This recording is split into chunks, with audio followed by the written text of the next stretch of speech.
Hey, actually ഞാൻ മെട്രോയിൽ travel ചെയ്യുന്ന സമയത്ത് ഞാൻ ഒരു കൊച്ചിനെ പരിചയപ്പെട്ടു. അപ്പോൾ ആ കുട്ടി എന്നോട് ചോദിച്ചു what you do for living എന്ന്. So I said I am a social media manager. അപ്പം തന്നെ ആ കൊച്ചിനോട് ചോദിച്ചു wow what an easy job, നിങ്ങൾക്ക് ഫോണൊക്കെ സ്ക്രോൾ ചെയ്തിട്ട് ട്രെൻഡൊക്കെ കണ്ടുപിടിച്ചാൽ പോരെയെന്ന്. I was like excuse me, ഇത് നിങ്ങൾക്ക് എല്ലാവർക്കും ഒരു ബിഗ് മിസ്അണ്ടർസ്റ്റാൻഡിങ് ആണ്. ആസ് എ ഡിസൈനർ അവർക്ക് ഡിസൈൻ മാത്രം ചെയ്താൽ മതി. ആസ് എ വീഡിയോഗ്രാഫർ അവർക്ക് വീഡിയോ മാത്രം ഷൂട്ട് ചെയ്താൽ മതി. ആസ് എ എഡിറ്റർ അവർക്ക് എഡിറ്റ് ചെയ്താൽ മാത്രം മതി. പക്ഷെ സോഷ്യൽ മീഡിയ മാനേജർ നമുക്കിതെല്ലാം ചെയ്യണടോ.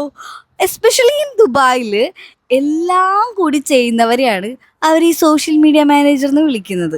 നമ്മുടെ നാട്ടിലാണെങ്കിൽ നമുക്കൊരു സ്പെഷ്യൽ കാര്യങ്ങൾ മാത്രം ഇതൊക്കെ ഒന്ന് നോക്കി നടപ്പാക്കിയാൽ മതി. പക്ഷെ ഇവിടെ വന്നതിന് ശേഷമാണ് നമുക്കിതെല്ലാത്തിലും ഒരു കണ്ണ് വേണം.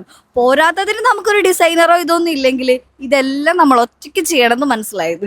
എല്ലാ ജോലിയും പുറത്തുനിന്ന് കാണുമ്പോൾ ഈസിയാണ്, പക്ഷെ അത് ചെയ്ത് വരുമ്പോഴാണ് അതിൻ്റെ ഒരു എഫേർട്ട് നമ്മൾ മനസ്സിലാവുന്നത്. അപ്പോൾ പറഞ്ഞു വന്നതൊക്കെ സെറ്റായി. എൻ്റെ ബസ് ഇതുകൊണ്ട് അവിടെ നിന്ന് വരുന്നുണ്ട്. So bye bye guys.